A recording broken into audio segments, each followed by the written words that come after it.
Hey, everybody, good to have you. Welcome back. Tonight, we're looking at a development in the Nancy Guthrie case that is honestly confusing, intense, and potentially very significant, but also deeply contested. Because right now, two very different narratives are colliding. And somewhere in the middle of that collision is the truth. Let's start with what sparked all of this.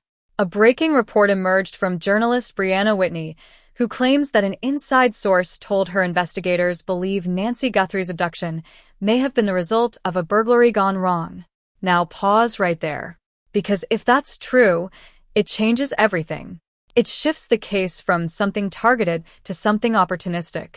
It suggests that Nancy may not have been the intended focus, that instead, someone entered the home for another reason and things escalated. But here's the problem. Almost immediately, that claim started facing pushback. And not just from the public, but from other journalists and officials as well. Because while that report gained attention quickly, law enforcement sources are now saying something very different. They are denying that burglary is an active working theory. So now we have a situation where one report suggests a major breakthrough and multiple others are pushing back, saying that narrative may not be accurate at all. And that's where things start to get complicated. Because while this debate is happening publicly behind the scenes, investigators are continuing to work the case, and one piece of evidence in particular is starting to draw attention. A dark gray Range Rover. This vehicle was towed following a late-night federal raid, an operation that appears to have been coordinated and targeted. And according to reports, DNA evidence is now being tested from that vehicle. Now think about that. A vehicle connected to a federal raid. DNA being processed. That's not random. That suggests investigators believe there may be something there, something worth examining closely. But again, nothing has been confirmed. Let's talk about that raid. On a Friday night, authorities executed a search warrant at a home believed to involve a mother and son. At the same time, the Range Rover was stopped. This wasn't a small operation. This was coordinated, deliberate, focused. And yet, despite all of that, no arrests were made, which raises another question. Did investigators miss their target? Or did they find something but not enough to act on yet? Because in cases like this, a lack of arrests doesn't always mean a lack of evidence. Sometimes it means the investigation is still building, still connecting dots, still waiting for that one piece that turns suspicion into certainty.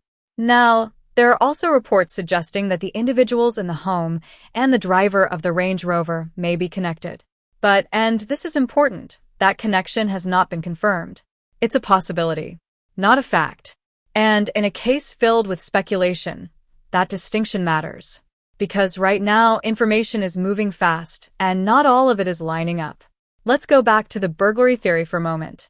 Because this is where things really start to divide. On one side, you have a report claiming that investigators believe this could have been a burglary gone wrong. On the other side, you have law enforcement and credible sources pushing back hard against that idea.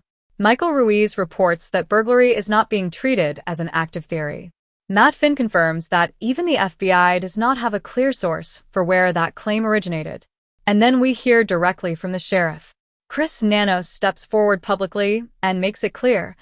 The burglary claim did not come from official channels. And more importantly, they are not going to speculate on motive.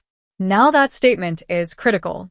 Because when law enforcement refuses to confirm a theory and actively distances themselves from it, it tells you something.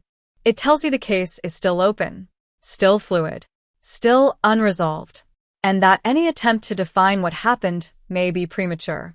So now we're left with two competing realities.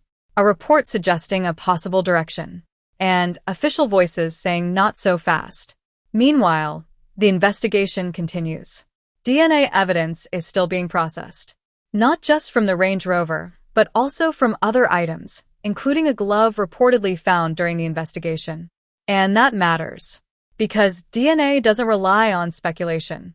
It doesn't care about conflicting reports or media narratives. It tells its own story, but only if there's enough of it, only if it's usable. Only if it leads somewhere. And right now, we don't know if it will. No suspects have been officially identified. No arrests have been made. And the case remains open, unresolved, but very much active. And that's where things stand. in a space between possibility and proof, between what's being said and what can actually be confirmed. Because in cases like this, information can move quickly, but the truth moves carefully. It takes time. It requires precision. And sometimes, it doesn't come together until the very last piece falls into place. So the question now is this burglary theory a real lead or a distraction? Is that Range Rover a critical clue or just another dead end? And what did investigators really find during that raid? Because whatever the answers are, they're not fully public yet, but they're out there. Somewhere in the evidence. Somewhere in the details. Somewhere in the parts of this story we haven't seen yet. Thank you for being here, for staying informed, and for following this case as it continues to unfold. And before you go, please subscribe to my YouTube channel, comment your thoughts below, and share this video for updates as the story unfolds. Your support helps keep stories like this in the spotlight. Stay aware, stay informed, and I'll see you next time.